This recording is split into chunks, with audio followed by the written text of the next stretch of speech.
often walk alone. Who do they turn to for answers?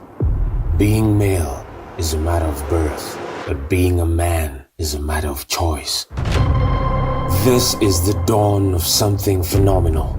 Fathers, sons, brothers, from the daily grind to the battles within. This is where real stories are told. A place where the silent struggles are given a voice, where the unspoken truths are laid bare. No holds barred. Brace yourself. This is Men on Record. It's more than just talk. It's a man thing.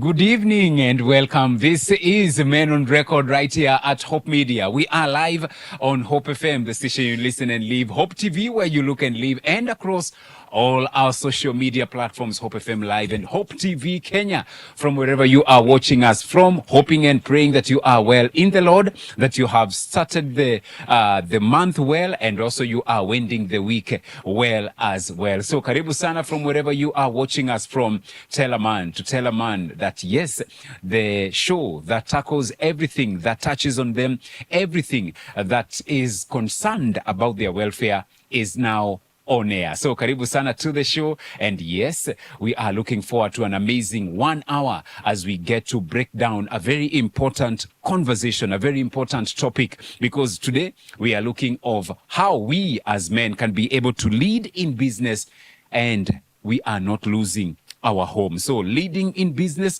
without losing home, that is our conversation this evening. And so it's all about family, it's all about faith, it's all about family, and also the hustle, the business, the career. That is what we are talking about this evening. And so karibu sana to Men on Record, an engaging live TV show that is created for you as a man, and it's all about you as a man. We unpack real life issues, real life conversations that shape manhood in today's fast changing world. And so karibu sana to the show. My name is George Gishoro. I'm not alone in studio. I'm telling you, we already have had a show. I tell you. We already have had a show because my co-host is right here as well. So allow me first of all to give him the chance. Bro, how are you? I'm fine, thank you, and good to see you. A pleasure, man. Finally, umepatikana. You are. I've been on leave, but I wonder, you still expect me here? Yeah, I'm on leave, bro. This is what we are talking about this evening. Balancing. Exactly, balancing. But you see, now we expect you as your colleagues, as your co-hosts, that you are on leave, but you need to sacrifice. I need to show up. Yeah, you need to still show up. Okay. Show commitment.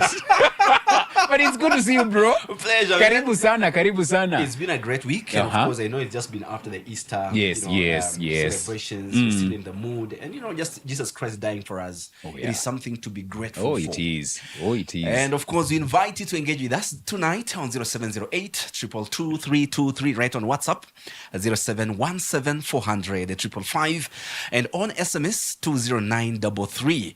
And of course, at Hope FM Live, at Hope TV Kenya, at Favored Frank, at George Gishuru, across all social media platforms. Let's get to interact tonight. George, I've been a little under the weather. So sometimes ukiwa kidogo, you get to understand. So tafadhali watu ambao wako upande mwingine wa studio, ensure that the temperatures are okay for my co-host so that asipate any excuse that he is under the weather atoke studio before. So please ensure that the temperatures are okay for him. That's how much I care for you, bro. So karibu sana, and it's a pleasure to have you this evening. And we are not alone in studio. We have a man who is also very passionate about men as well, growing themselves, growing their businesses, their careers, and ensuring that they are leading wherever God has placed them, but also they are not losing their homes. And so allow us to welcome our guest, David Iteyo. Good evening, sir. Good evening to you, and how are you doing today? Niko salama kabisa, and good to have you join us. Thank you so much. I tell you, before we even continue, you're already a vibe. Amazing. The energy. The energy is on another level. That I is love why it. men come and meet to Yes. talk about their issues. Their issues. Because this is the only show that can give men an opportunity to talk about I their love issues. it. I love Yeah. it. Where else? Where else? Na sisi hatutaenda vitu. This is the place. This is the place. Yes. Yeah. So karibu sana, and it's good to have you. Asante sana. A brief introduction of yourself, even as we pick up our conversation. Thank you so much. Yeah. My name is David Iteyo. I am the CEO and the founder of Crowned Eagle Safaris, Brother David Ministries, Hope for Life CBO, and also I'm the Vice Chair of Education and Training Committee under Kenya Association of Tour Operator. That is who I am. All right. Great. Karibu sana, and Thank it's you. a pleasure to have you. Asante sana. What a topic we are having this evening, and I think we can start off in as far as this is concerned. Can a man be able, or rather, can a man be leading and successfully so out there, but akirudi nyumbani kidogo kuna mushkil, they have lost their home? Is it possible? You know, George, in the current economy, in the current dynamic world, many things are happening. True. And you know, there is a possibility that while you are out there hunting, at home, you are losing. So already the eggs in the basket are beginning to scatter as you look for more eggs out Yeah, there. yeah. So it's always very important, because right now, we are talking about economy, uchumi imekuwa mbaya and all that. We are talking about job hunting, career growth. We are talking about education. Yep. But now, amidst all this, there is a possibility, a great possibility, Yes. that at home, kuna noma. Or even you are too much at home Yeah.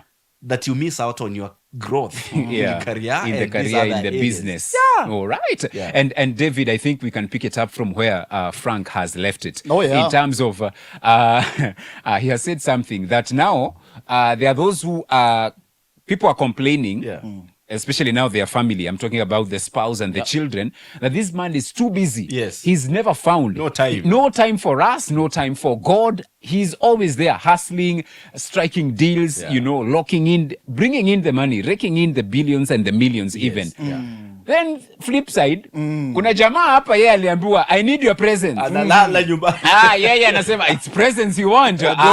Baby. I can supply it. Oh, yeah. You know, and a lot of it. Right. How do we strike a balance? Well. It is amazing topic. And this is a real issue that men are facing out there. All right. And it's good that you've brought it here so that we can discuss it and demystify the mystery that is in this.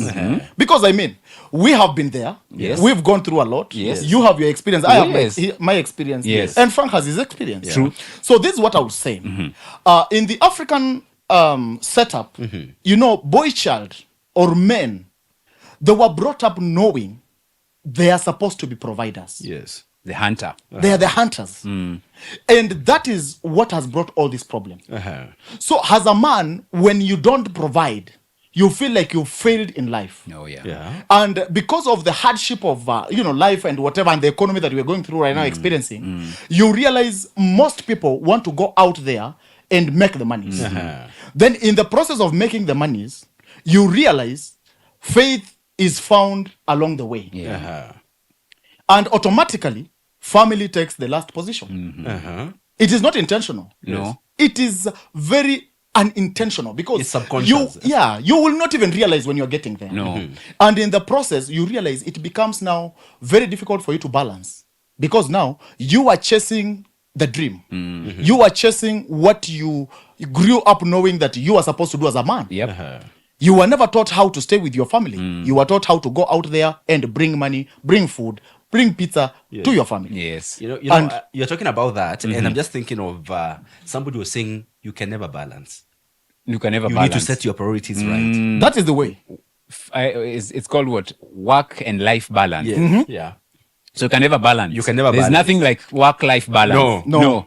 It's priorities. Priorities. What you prioritize Yes. is what is important for you. Exactly. Wow. And you see, I'm listening to you and the both of you in as far as what you have said, but I'm looking at it also in terms of, at times, are we to blame, especially as men? Because the reason I'm saying this, yes, you will find someone, the basic needs are catered for.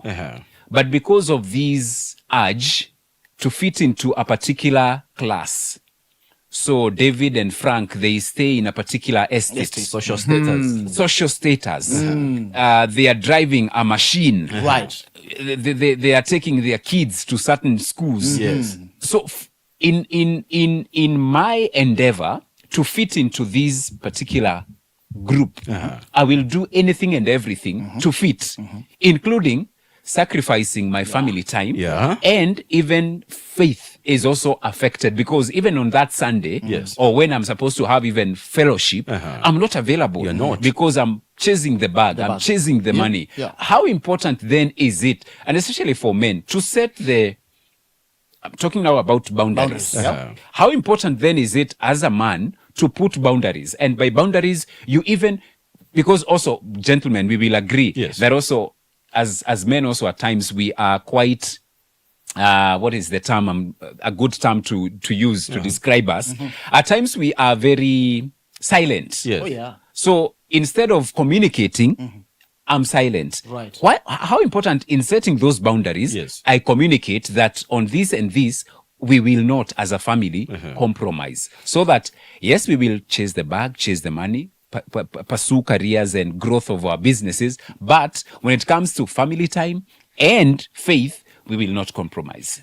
That is an amazing question. And of course, the reason why I'll look at it in two perspectives. Right. Perspective number one, we talked about, before we set boundaries, we need to understand, have we set our priorities right? Because So we need to set, first of all, get the priorities right. Yes. Because if you get the priorities wrong, then everything goes haywire. As they say, things don't end wrong. Yeah. They start wrong. Exactly. So you realize, as for me, I choose to, my order of priority is my faith, my family, and my business. Okay. Why? Because before I started this business, I was with my God. Before I started this business, I was with my family. So what changes? There is no reason why I need to change my priorities. My priorities will remain as they were. Because faith is constant. I love that. Faith is constant. It doesn't change. And Has not changed. Has not, and Will it not will never change. change. It will never change. Yes. And I talk about faith. When you have faith in Jesus Christ, when you have faith in God, you realize even saying no to some things, it will not even take you a minute. Because you understand who you believe in, what you believe in. And therefore, the social pressure should never be there. Should never be there. So set your priorities right. Put faith first. Put your family. And put your business. Or even your job. Because there is no essence, there is no sense of you chasing money, then you lose God. Because even the Bible talks about us seeking first ye the kingdom and the righteousness. And these all other things will be added to us. So if you are a young man watching out there, don't struggle to look for a woman. Don't struggle to look for a business. Don't struggle to look for big cars. You need to have a relationship with your God. Wow, amazing. You're talking about that, and I'm just thinking of this man who feels like my work is who I am. What I do is They who I know am. their identity. Even if, when I come home, Yeah. I want my spouse, my children to address me as so. Right. I like, because he's a CEO. Yes. So you arrive home as a and you're like, CEO. CEO amefika. With the papers, with documents and fines. Frank, let me tell you, Yes. it is a very good thing to be a CEO. Yes. And again, it can be a very bad thing to be one. Okay. What do I say? By saying so is that, yes, I am a CEO in my office, whereby we have got, strict rules that we are supposed to follow. You are supposed to be at work by 8:30. Yes. You understand? You are supposed to convert this number of, inquiries by maybe per day. Yes. You are supposed to do this and that. You are supposed to do several follow-ups. You are supposed to call clients. You are supposed to talk like this.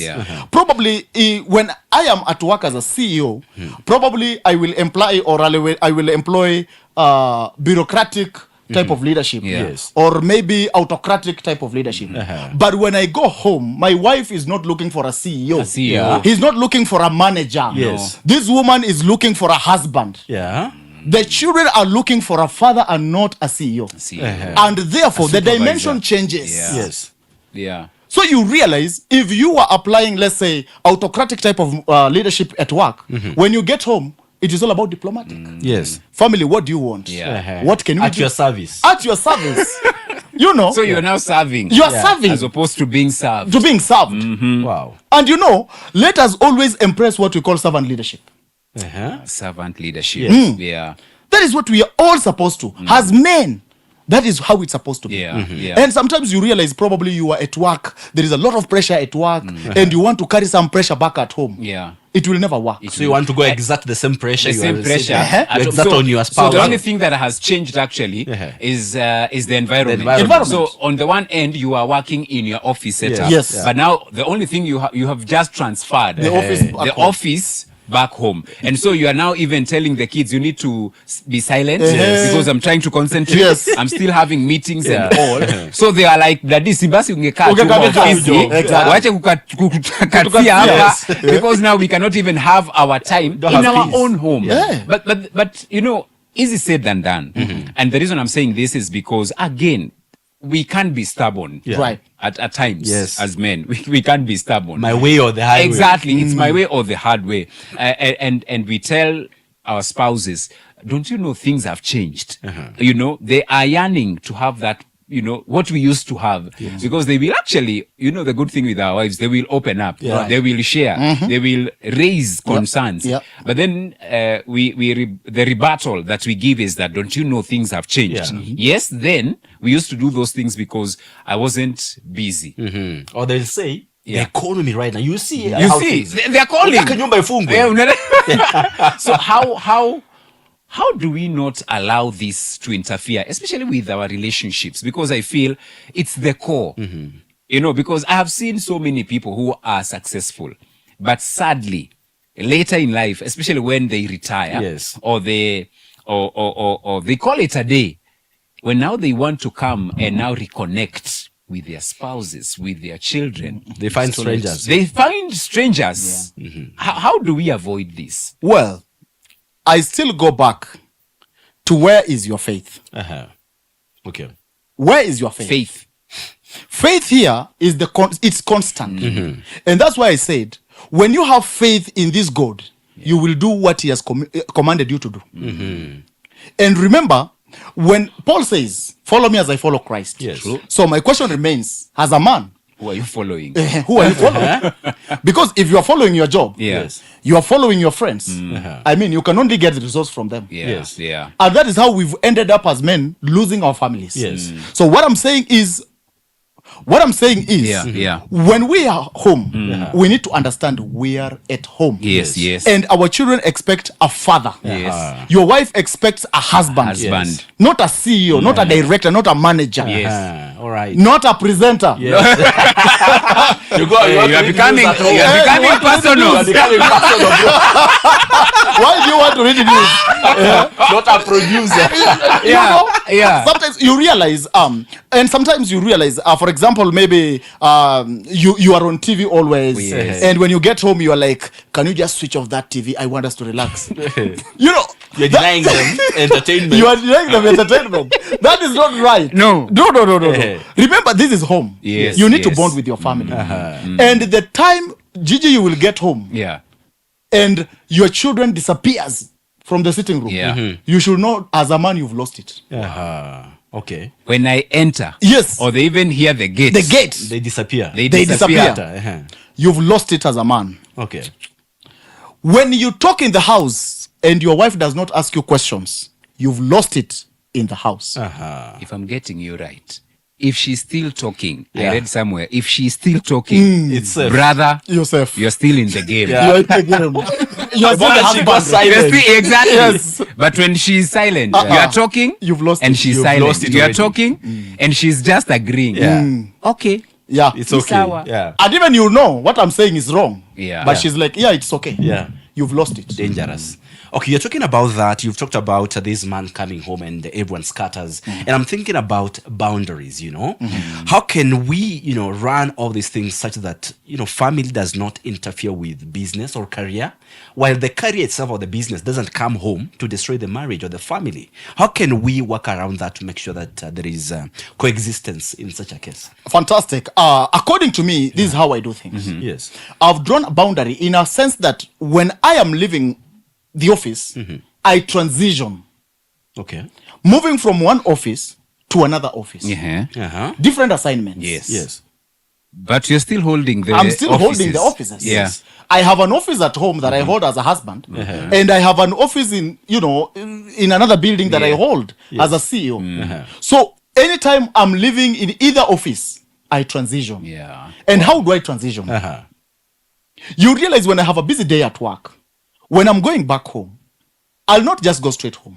I'll need to break my journey probably somewhere and just take a rest. Yes. And sometimes I'll just want to listen to some nice worship songs. Yeah. Because I want to try and forget what I was doing the whole day. You want to reboot the system. I'm rebooting the system. Uh-huh. The same thing. When I'm at home, there is a way I respond. There is a way I act. Because I am no longer a CEO at home. No. I am a father. Yeah. Yes. I create time. When I get home, I need to sit with those children and understand what were they taught in school. In Yes. school. Yeah. So you're interested in Yes, their lives. I'm You're interested in their lives. in whatever they are doing. Yes. Because our children are not just interested in our money. Yes. Yeah. Yeah. They are interested in our hearts. Wow. And they need to feel our heart. They need to Yeah. feel our warmth. Yeah. Yes. Yeah. As a husband, you need to go to the kitchen one day and cook for your family. Yes. You know, It will not reduce lower It you. doesn't hurt. Yeah. It will not reduce you. how can it? Let me tell you. Why do people tell you thank you? Yeah. Even when you've given them something very little. And that is the pressure that men have nowadays. Yes. Someone calls you and he asks you maybe for like 500 shillings. And because you don't have and you don't want to say you don't have, you start feeling like, what will they say? Yeah. Yeah. You're guilt stripped. Yeah. How is that concerning you? I mean, for us to set boundaries, we must be willing to say no to some things. Be able to communicate directly to people. Tell them, I can do this at this particular hour. I cannot do this at this particular hour.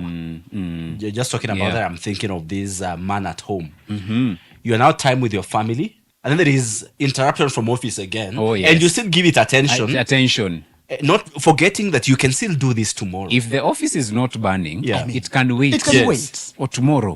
Tomorrow is still another day. Yeah. And It is we have a whole day Yes. to address whatever is being raised. And now, because you have mentioned the same, we hosted Sami Kaihori, Yes. who is very passionate about the teens. And we were talking about the teens and what they are looking for. And he mentioned something that teens and generally children, Yes. they are looking for attention Yeah. and affection from their parents. Right. And I'm listening to you because also he mentioned something, a survey that had been conducted in as far as who is your role model. The children were asked. Yes. And they mentioned their mom as number one. They mentioned Ben Carson as the second. Dad came in number third. And I was wondering maybe where have we, for Ben Carson to be ahead of me Yes. as the hero, where have I lost it as a man? It means that Ben Carson is in the life of your children more than you are. Because you value your job more than your family. Yeah. So they have nothing to learn from you. To learn because from you are you. not available. Yeah. You realize as a father, you get home and the best you can do, you give your child your phone. You want them to watch Cocomelon. Wasikusumbue. Yeah. Itakuwa vigumu. So the idea remains. Yeah. You need to have a conversation with these children. Yeah. Let them feel your presence. Let them feel your warmth. Let them feel that your love. Because that is what they are looking for.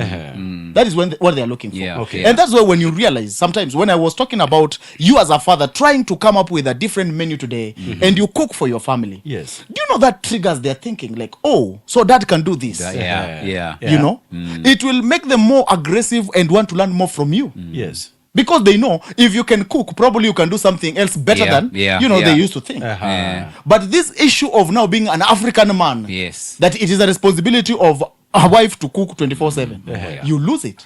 Because now the children get attached more to their mother more than their They father. see their mom doing a Doing a lot. lot. And that's why also, and I'm glad, especially for the dads who are always present in those meetings, open days, visiting days for their children, especially in school and all, because they see their dad. My dad is interested. My dad actually, being a CEO, he dropped everything. Makes time for me. And you see, this reminds me, and I mentioned it the other day. A story is told of this boy who, kept asking the dad, can we play football today? The dad says, no. I am busy today. I'm busy. So a day, 2 days, a week, a month. One day, the boy asked the dad, Dad, how much do they pay you in that office? So the dad was like, what do you mean? Why are you asking this? What do you have to do with this? So he told the dad, because I want to pay you that amount for today. So that you spend time with me. Look at that. Wow. That's powerful. You see, that shattered that man. That he had not created time for the young man to connect with him. He's begging the dad For attention. for presence.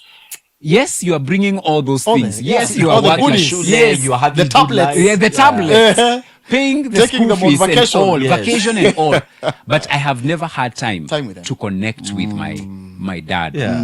I don't know even whether my dad knows, my talents, my interests, Your hobbies. my hobbies. They'll come later and tell you do this course Do because this- they don't even yes, understand. exactly. They where were you're never in coming your from. life. They were Yeah. never in my life. No. It's sad. It is. Very, Thinking very sad. about it now. Very sad. And that's how we are losing as men. Yeah. Because you see, if you are not there, someone else will be. Someone else is shaping your child. Yes. Yes. Because I realized when you are at home, these kids will ask you questions. Yes. True. Yeah. Like, Dad, how was your day? How do you respond to that Yeah. question? Yeah. Dad, can we go for swimming today? Yes. Okay, I know I might not be knowing how to swim, Yeah. but I can take you out for Yes. swims. Yes. You know, And you spend time. You You are spend there time with with him them. or Yeah. her. Yes. Yes. they will love it. They will bond more. Yeah. Yes. You know, I remember during Easter Friday, our man of God called us to church. He's called Reverend Dev Kingori. Yeah. And Rev said, I don't want to keep you here. Yes. We are only doing these prayers from 9 to 2 p.m. Then I was wondering, like, I think he should have just said like the whole day. I mean, you guys and have time with your family. So I realized, so it is never that serious. Yeah. People should be staying with their families. That is the first ministry. That is the first ministry. Because how can you say that you are a successful man when you've lost it in your family? It's How can you lead a successful business when the home is when shattered. the home is shattered? Is correct. Yeah. When your children do not recognize who you are, how do you call yourself a CEO? How do you call yourself a leader? Yeah. I think this calls for reflection, introspection. Yeah. We Yeah. need to ask ourselves genuine questions, candid conversations in our homes. Yeah. Just to reconnect with our families. Yeah. Yeah. And I think, George, as we talk about that, I'd want us to talk about this very dicey conversation about expectations of the nuclear family. Your parents, your siblings, even the brothers, cousins, cousins. even the cousins. Yeah. We have your friends in the hood. Yeah. The expectations of these people. Many men have a lot of pressure because they need to watume maripoti, send financial reports, and then of course do some disbursements to the relatives periodically.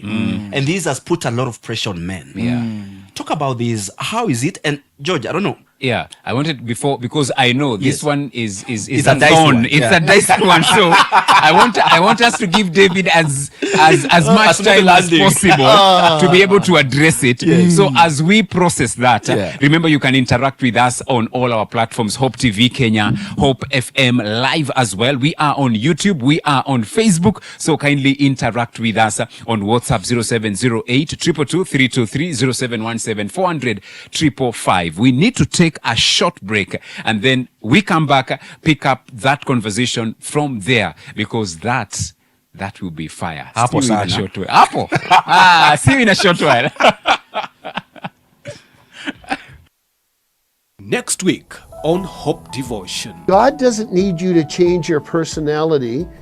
He simply wants you to give yourself to Him and find some people you can bring into your life who can help support the purposes that God has for you. Join Reverend Bill Pipke as he shares the Word of God on the topic, How to Make Room for God to Work. But Daniel knew who he was, and he was not going to be conformed to what the one who thought he owned him and controlled him wanted, but he was going to live according to the values that God had given his life. The enemy of your soul cannot take away the seed of your potential. Start your day with hope every morning from 6 a.m. to 7 a.m. and repeat from 1 p.m. to 2 p.m. Hope TV. Look and live.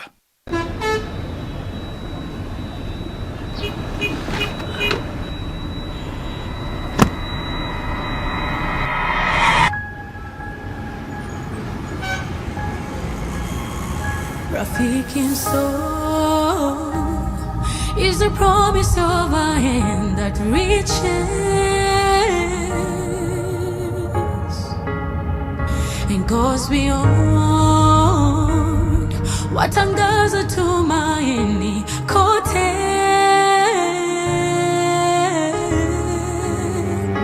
I'm forever grateful. Ninashukuru ukarimu, ukarimu. I'm forever grateful. Ninashukuru ukarimu, ukarimu.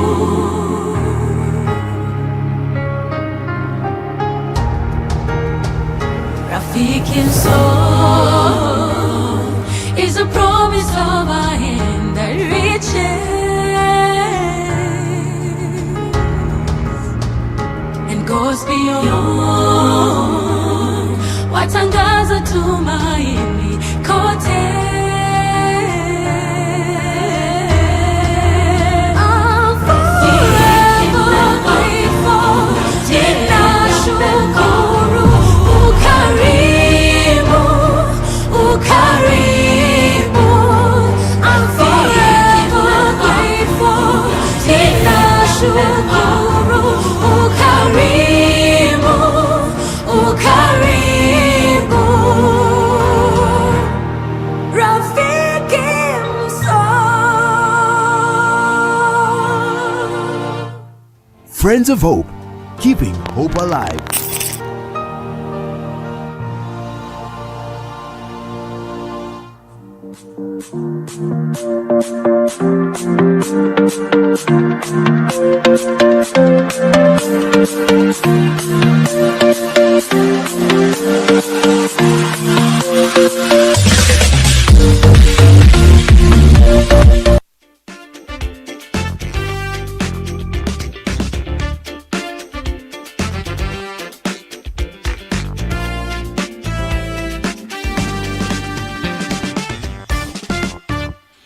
And welcome back. This being a Man on Record right here at Hope TV, Hope FM, and across all our social media platforms. We appreciate you so very much for remaining tuned in to the show from wherever you are tuned in from. All the men, young, old, the middle-aged, wherever you are tuned in. Thank you. We value you. We love you. We care for you. And that's why we have this show just for you. I know there are ladies who are also watching. We value you and we appreciate you. Please listen in and also be an encourager to your spouse as well. Sawa sawa? Yeah. So karibu sana, continue interacting with us. You can send in your comments, your questions, any form of clarity that you're looking for. Please, you can use the numbers that are on your screen and also on our social media platforms, and we will be addressing them as we continue with the show. Gentlemen, welcome back. And I think we can pick it up from where, Frank, you left it at in as far as... You know, George, extended family. it is interesting. Yeah. You owe people. There are some you even don't know. You just do not know. I owe them. Yes, you owe them. They're entitled. Yes. To what you have. To whatever I have. Yeah. If you have a company, they need some jobs, some stakes. If you have, they want you to employ their children, you know, children of your neighbors, that other aunt somewhere that you do not know. Talk about The cousins. this issue Yeah. about expectations of the family, nuclear and extended, and even friends. I will say that is a thorn in the flesh. And today we have to talk about this. Yes. Yeah. Because this is really what has weighed men down. You know, Frank, when you got married, Yes. God had entrusted you with a responsibility Yeah. Yes.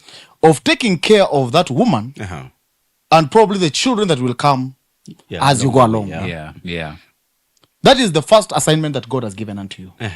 Okay.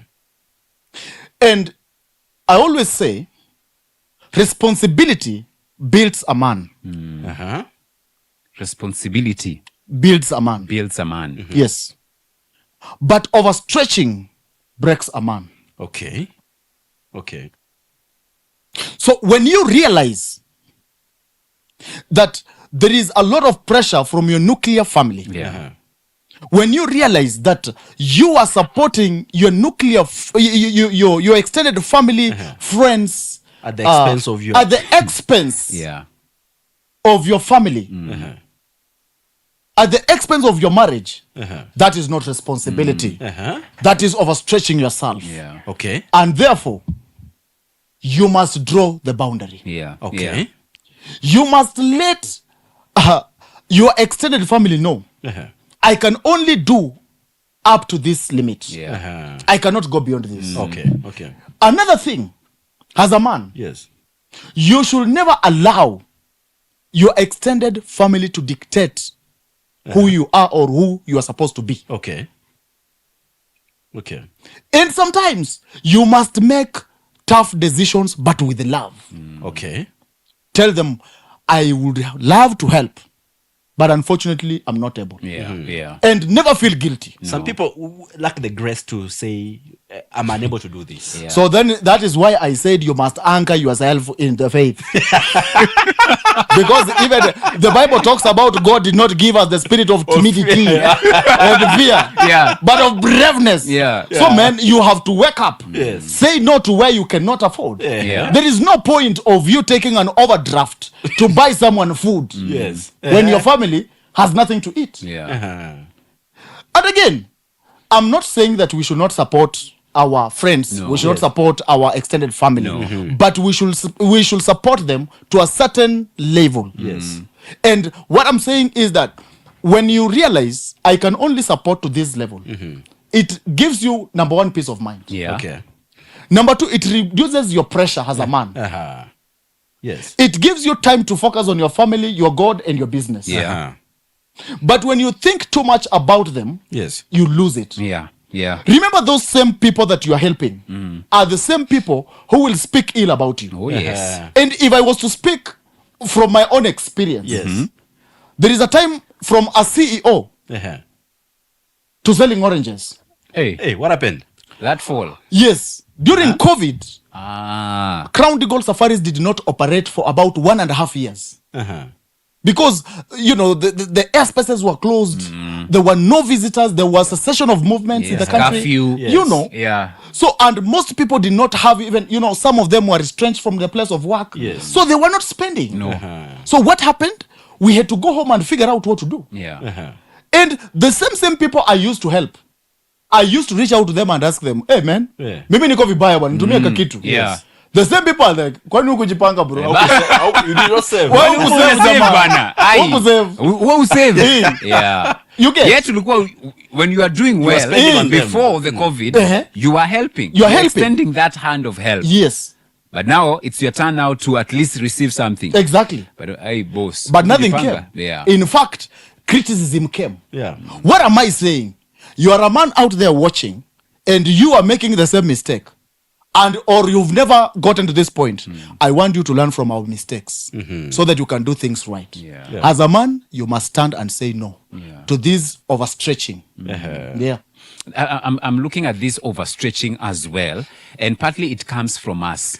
So how then do we have a reshaping of our mind and our mindset whereby now we can be able to redefine success. Because if you speak to so many of us as men, success is when I'm thriving in my business. So my business is doing so well. I'm thriving and I'm successful when I'm making that career growth and progress.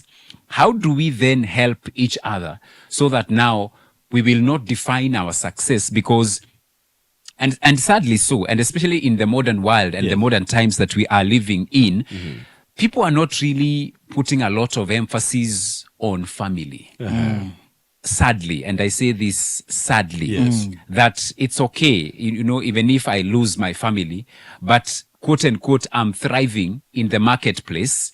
So long as I'm still bringing in the money, I'm successful. There are some even who think already the family is there. Oh yeah. Already so why should I continue my focusing? Children are there. Why should I keep trying to keep them together? How do we redefine success? Because I'm looking at it in terms of, and I'm picking up from what you have said, David, in terms of not overstretching, not over exerting ourselves, so that now we can be able to say, you know what, so long as, and the Bible says, don't worry about tomorrow. The birds in the air, they don't do these things, but yet daily they eat and they drink. They have something. Yet God is telling us you are more important than those birds of the air. How then do we stop this worrying so that now we are content with our daily bread and the joy and the unity of my family? A good one. So I'll still take you back to where I started. I said responsibility builds a man. Yes. But overstretching breaks a man. In the sense that when you understand the responsibility that God has given you, the primary responsibility is to take care of your family. To be there for them. Yes. That is the first responsibility that we were given or entrusted by God. Yeah. And this is where the issue is. Men have allowed their titles, their businesses, what they are driving, positions to define who they are. And the day you will let success in that field, in that business, in whatever you are doing out there, to define you, there is always, like I'll say, imbalance will be inevitable. Imbalance will be inevitable because you will always want to, be where you thrive more, and that is why you realize there are men who do not like going home. No. If it is not 10 p.m. they'll be like, mimi siendi bwana. Wacha nipige gumzo kidogo, I'll go later. You understand? It is because they have realized they have lost in this other side in the name of family iko tu. Yes. So nani kiongozi wa hiyo family? Lazima tuambiane ukweli. And you are the priest. You are the priest of that the house. Responsibility, what you have said, that was given to us as men. As men. It is your family. Who is shaping your children? Who is shaping your children? Your son, your daughter, And did you know that is why we have a very funny generation nowadays? Because men are not in the lives of their children. They have left the children in the hands of women.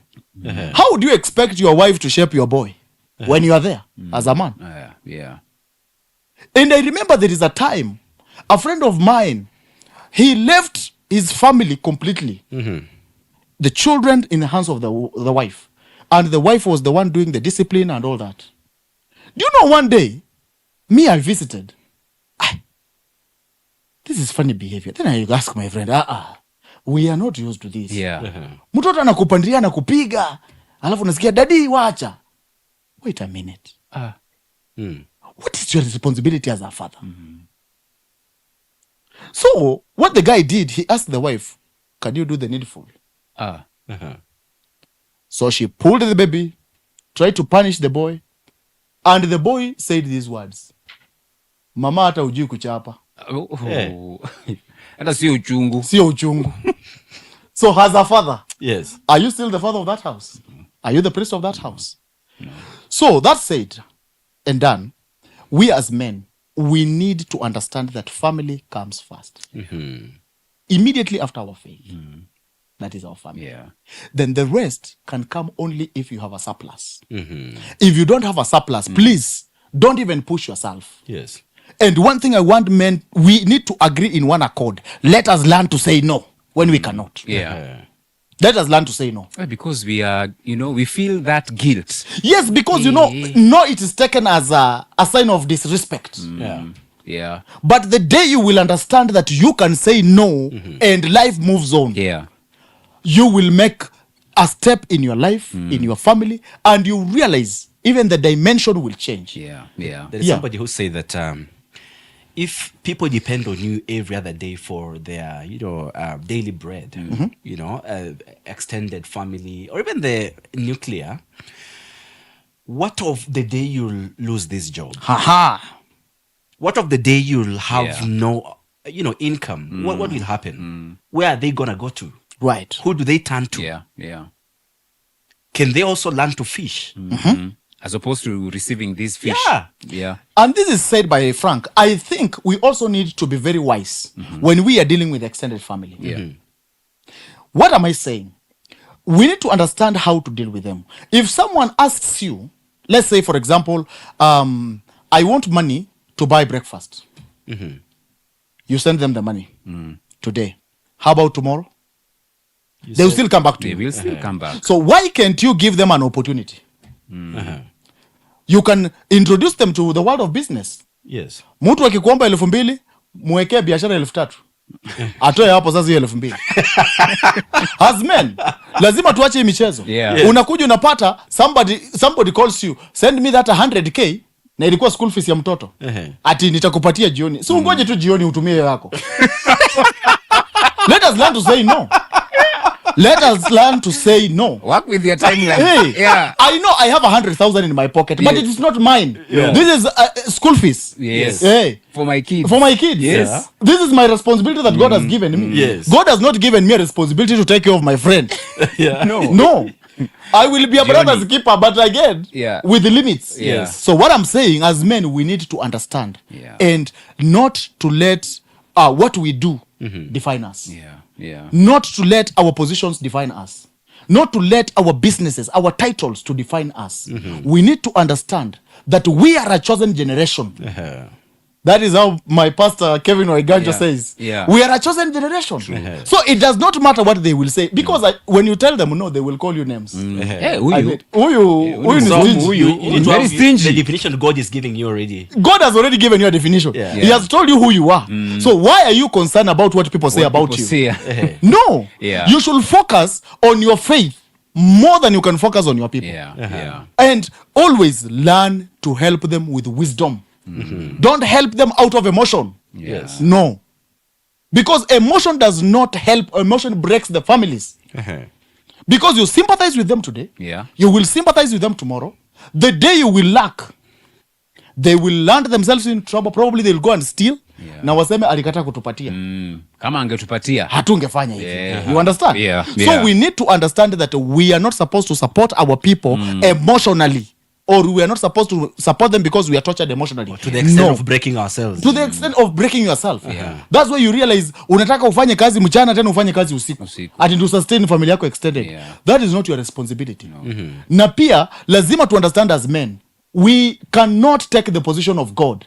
Let us point people to God. He says silver and gold belongs to him. He's the provider. It does not belong to me. No. I am not a provider of your family. No. Go to God. Because if I have, I got it from him. You have a right to access him, to access his throne and ask him what you want. Because I think also men, we are going through troubles because we've decided to take the position of God in people's lives. Sometimes someone is going through, a problem to teach him something and you want to come in to rescue that person. Then it is like now you're opposing what God is doing in their lives. So please, sometimes when you are suffering, you need to understand why are you suffering. Probably you could be the problem. You're trying to make yourself a small God. Oh yes. You're fighting the position of God in people's lives. Because you want the people to worship you. Kama ni Frank, huyu atatutolea mfomu. Wacha hiyo maneno. And you see even and we have seen this. Hey, kiongozi. Chairman. Governor. Hey, And you've never been even a chief. Not even a gender. kumi. Unapatiwa cheo Yeah. ya kukua chairman wa matanga because utatoa kitu kubwa. You need to be wise. You need to be wise. Yeah. Yeah. You really need Yeah. to be wise. Yeah. And make sure you are investing in yourself and in your family as a first priority. Yeah. Yes. Then if you have a surplus, help them. Yeah. How do we help this man? You know, they feel they have lost it. They feel they have, especially after all that we have said, after all that we have highlighted, the missteps that we have taken, you know, the pain that we have gone through, and they feel, you know what? I feel now with that, in hindsight, I have actually neglected my wife. I have neglected my children. I have neglected my family. Where should they start? Or even this other person now who's neglected their job. Oh, their yes. business, they're not just sleeping. at home. They're just sleeping. Yeah. You are saying they need to be careful because baby itaisha. hey, baby itabadilika. So baby no from baby to watu wengine kwa hii nyumba. Watu kazi yao ni kungorota. Watu tu ni kungorota huku. Wengine wameenda kutafuta. Wengine wamelala. Mwanaume mgani wanalala saa? Well, Yeah. I want us to address this with a lot of honesty. Yeah. And in two different dimensions. Dimension number one, you are a man who has neglected your family. It is never too late. Just go and make peace with your family. Yeah. Remember, this is your first responsibility that you've given by God. Yes. Go back and amend that peace. Amend that relationship. Because remember, the successful man in any business, the success starts at home. Yes. Because we will not look at you as a man, but we will look at who are behind you. Your generation. What that is the success. That is the real success. The Do you wife, have the wife, the sons, the daughters? How are they? Yeah. Somebody say that you say you're successful. Can we listen to your spouse? Yes. Listen to your wife first. Can we see them? What can your wife say about you? I was challenging another man of God, and I told him, because he saw someone, he was very nice, he could sing very well, and they wanted to give him an opposition in church. And I told Pastor, no, that is not the qualification. If we want to give this person this opportunity to serve, then we need to understand, does the wife approve? Then the wife came and said, this guy is not honest. He's not faithful with money. When he gets money, anapotea. He goes and eat nyamachoma with friends. Yeah. So you see, Pastor realized, sadaka ingeenda kwa nyamachoma. I like that. You get? Yeah. So sometimes, if we want to know who you are, Gigi, we don't need to ask your colleagues. Show me your family. Show us your wife and your children. And your And we will tell who you are. Yeah. Hapana kung'ara tu hapa na masuti Na na watu masuti, wake. 3 piece. But 3 piece. Na bibi hapa Ameparara. vijana hapa. Yeah. Na imagine huyo ndio mtu anafaa kuombea. Yes. Atakuombea nini? Atasema Bwana, bitter. she's bitter. Yeah, And the only disappointed. prayer she can say is that Mungu nyang'anya huyo mali akae hapa tufanane. That's why unasikia wengine wanalala Nyumbani. Yeah. But again, Yeah. I want us to understand that rest is essential for every man. Okay. The reason why we get ourselves maybe in burnout, sometimes fatigued, it is because we don't take time to rest. Okay. And how do people rest? Resting, you are supposed to take at least a day off. Just stay at home and be with your family. Yeah. Yes. Kama uko na baiskeli, ride with your children. Have a conversation. There are things they will tell you while you are riding a bicycle than when you are at home. Yeah. Kuna mwingine atakuja kuambia, unajua mama alisema yeye ndiye analipanga school fees, wewe ulipangi. Then unaanza kurealize, kumbe na bibi ndiye anapanga school fees. Yes. So you need to understand that. So what I'm saying is, when you are present at home, that is the most successful thing. Yeah. Let us balance work, faith, and family. So be home. Talk to your family. Yeah. Have a conversation. And sometimes as a family, and sometimes with your children alone, with your spouse alone. Yeah. Yes. Let us talk about this. Sometimes they see you better than they know you better than you know yourself. So when you open that window, Yes. you get to improve, you get to learn more, and you get even to be more wiser. Yes. Yeah. Okay. There is the flip side I had just mentioned earlier. Yeah. There's now a man who sleeps at home. I understand there are cases where mtu ametafuta job hakuna, So they are like, there's nothing else I can do. Let me just sleep at home and we wait on God, you see, while in bed. That is being lazy. Huyo ni mtu tu apendi kufanya kazi. Yeah. Let me tell you, I was in Malaysia and I was surprised. Someone with a bicycle ameconvert hapa nyuma, anachoma mahindi choma and selling to people. Yeah. So uwezi niambia huyu analipa rent? So inamaanisha ya kwamba our men wamekataa kukuwa innovative. And trust you me, the Bible says that God will bless the work of your hands. So if the work of your hands is to sleep, then forget. Probably utapata usingizi zaidi. Yes, because Atabless huko. Atabless huko. So let us get out of our canoe, Yeah. go out there and Yeah. hustle. Yeah, whatever small. Whatever small. He has not said he will bless, the match, The match. that you do. No. do something. Do something with Yes. your hands. Yeah. He will bless that. Yes. Mr. Chiniki Athiriva is watching. Elizabeth Mino is also watching us this evening. Alice Alicia is also ready to land. Boniface Masharia, welcome for him. Anasema ako above the weather. Thank you so Amazing. much, Boniface. Daktari Abdi, good job. Thank you so very much. Steve Irongo Jermaine, Bachelor Without Limits. So help me God in Jesus' name. Sophie, faith is constant. Very true. Kim Shege watching from Jericho. Asante sana. Then Washera, what a timely conversation and practical examples. We need to be present for our children or else we lose them. Jeffrey Kasioki, I'm a true follower of this episode from JKIA. I'm locked in a man's thing. It is tagging my friends Wekesa Kibet Mulinge or my colleagues as well. Kevin says it's important to create time as a man for the family. If you ignore, it brings discontentment to the rest. All right. Indeed, we need to call it an evening. Yeah. What is that How one time thing flies, that you would want a man to go with this evening? This evening, I want a man to understand that saying no is not a sign of disrespecting people No. Or stingy. or being stingy. It is just a way of saving yourself from depression, Yeah. from overstretching, Yeah. from losing your family. So learn to say no when you cannot. And that is the only way you will get peace of mind. And of course, learn to take a rest. Learn to take a rest. If you are a man, you are working. Even, you just heard, Frank said he was on leave. Yeah, he's been resting. And I want to thank God Now that they meet up. the employer gave him a leave. Probably those people who runs away.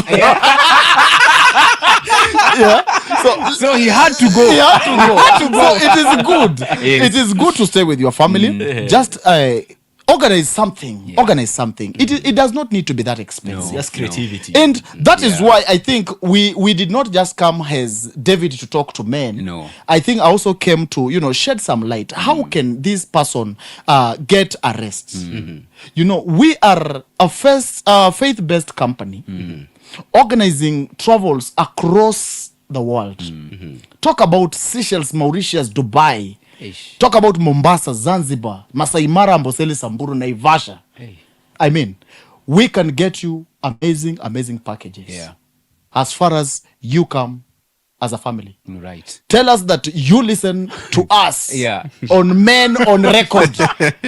Courtesy of these two gentlemen. Yeah. We will give you something. All right. Yeah. Thank you. Frank, Yes. wewe unarudi kazi. Wewe unarudi kazi. Ama bado? I'm still on leave. I'm still resting. Watch a rest kidogo. This is a safe space, so I Yeah. came to rest also here. Safe I like space. that. So thank you so very much as well. We need to call it an evening. David, thank you so much. Thank you. I really really appreciate you Thank for you your for having time and even for being vulnerable Yeah. and sharing your wisdom, your knowledge with a fellow man who is out there. And of course, I know you are blessed. Frank, Yeah. I don't know. For me, I'm learning that I need, without feeling any form of guilt, Yes. to say no. Yeah, that is what I'm taking home. Yes. And also faith to be anchored in God. Yeah. Because with that also, I'm able to execute my responsibilities as a man back at home and also where I am working. Absolutely. Yeah. Faith is constant. It is. Follow me as I follow Christ. Amen. in the name of Jesus. Amen. Amen. So thank you so much also for joining us. Thank you for finding time to join us this evening. We hope that this episode has been a blessing to you, that it has challenged you, and that yes, you will become better. You will do better as God has called you to become better as a man, because that's the responsibility that he has called you, not just out there in the marketplace, but also back home in your family as a husband and also as a father. We will be having a repeat of today's episode tomorrow. That is at 6 p.m. on Hope TV. But of course, you can share the link with fellow men and men's groups that you belong to, so that another man can be sharpened and also challenged. So from us, it's been real. Thank you so very much. I've been your host. My name is George Kishoro. They call me Favored Frank. Have a great weekend. Amen. Bye-bye for now.